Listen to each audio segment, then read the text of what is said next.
Hi, welcome to this astrology report for the weekend of May 30th through June 1st, 2025.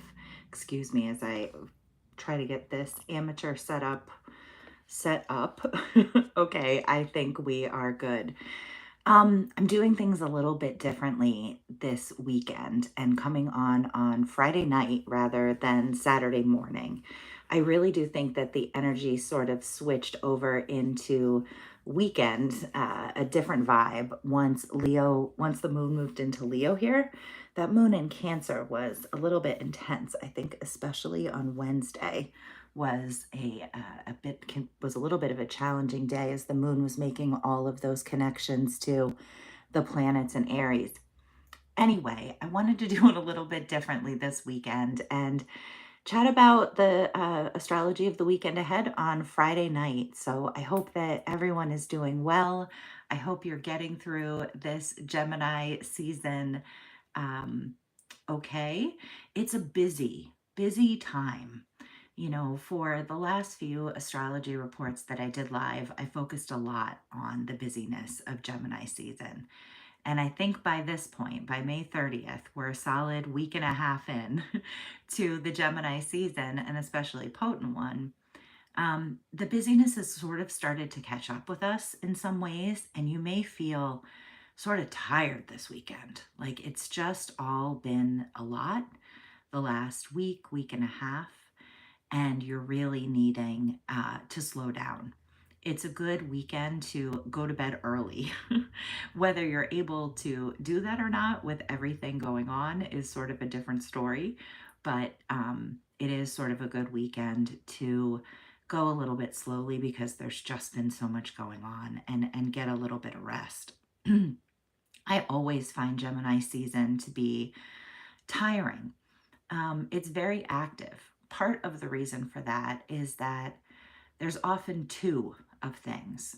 So you might want to notice whatever busyness is going on for you right now and whether or not there's a theme of sort of two or more of something, two or more jobs to consider, two or more house guests, two or more um, decisions to make, or for me, I have been dealing with situations with two different cars, right? Like there just tends to be a lot of activity. But the thing is, usually Gemini season is busy but light. There's a lightness to it. But this Gemini season is not that way. It's the normal Gemini busyness, but with a whole lot of extra excitement. So let me actually just show you here on the chart. We're talking primarily right now about uh, Gemini season, about everything that's going on with Gemini. So you can see the sun is here in Gemini, and this year, Gemini season is a little extra because the sun is co-present with Jupiter. Jupiter has been in Gemini for about a year. Excuse me. And Jupiter expands. It brings opportunity and growth. And in Gemini season, it's been sort of expanding and just moving through the sign of Gemini. It's been expanding our thoughts, our ideas, the sort of mental processes. That's the thing about Gemini. It's very cerebral. We're very in our heads. There can be a lot of overthinking, just talking about a lot. But yeah, in addition to sort of the added busyness of Jupiter, the way in which Jupiter is expanding all that mental energy, curiosity, ideas of Gemini, there's a few other reasons why this Gemini season is especially busy and therefore exhausting. Mercury is conjunct the sun. We're just coming off of that Mercury Cazimi this weekend. And when Mercury was conjunct, the sun on Wednesday, Thursday. It was, but it still is now, right? We're definitely still within orb. It's still active. This is just so mentally busy. Talk about sort of really being in your head, having a lot of ideas, having a lot of insight.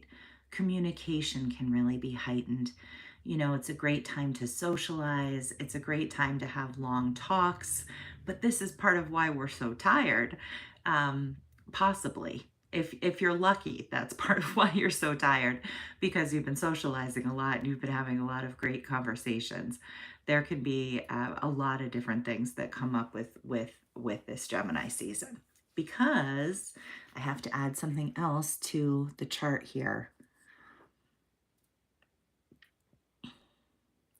which is that early in the season, when Gemini first moved into this sign and house, it came into a trine with Pluto. And these houses are still forming a trine to one another, whether or not the planets are exact. Oh, and this adds a depth and a seriousness that I'm not sure Gemini is really naturally built for. I think that this time of year is a time where we're often very active, doing a lot, talking to different people, getting a lot done. But it's kind of surface. It's kind of fun. You know, Gemini likes to keep it fun and light. And Gemini also almost doesn't even really care if things are true or real, as long as they're fun. You know, that's the sort of most important thing. It's a lot of laughs usually. So yeah, it can be really tiring, but you're having a good time. And I think that with the Pluto trine here, it's brought in a sort of a different kind of seriousness or heaviness or tension to the season. But in a good way, it's a trine. Um, Pluto is newly in Aquarius here. And again, we're in the air signs. We're in this very sort of heady, cerebral. It's a really good time this weekend to try to remember to be in your body, to be in your emotions, to ground through like cooking or going for a walk in nature or um, doing something with water, like taking a bath, you know, walking near water, swimming, being sort of conscious in the shower of the water and letting it wash over you and let things go as it does. Getting a little extra sleep, being a little dreamy, doing what we can to bring in some of those other elements, because the air is just part of why we're so tired. There's so much mental energy sort of buzzing around. And so with Pluto here, this could be a season where we were learning things that we didn't know before, things coming to the surface to be revealed that we hadn't seen before. Or the flip side of that is something about you that ended up being revealed that had been hidden. Someone else finding out something that maybe you had been trying to hide. So, or not even trying to hide, but just that was hidden in some way. Like there's an element of things coming to the surface, things being revealed with this kind of an aspect. And then there's the twofold nature of the sign and house.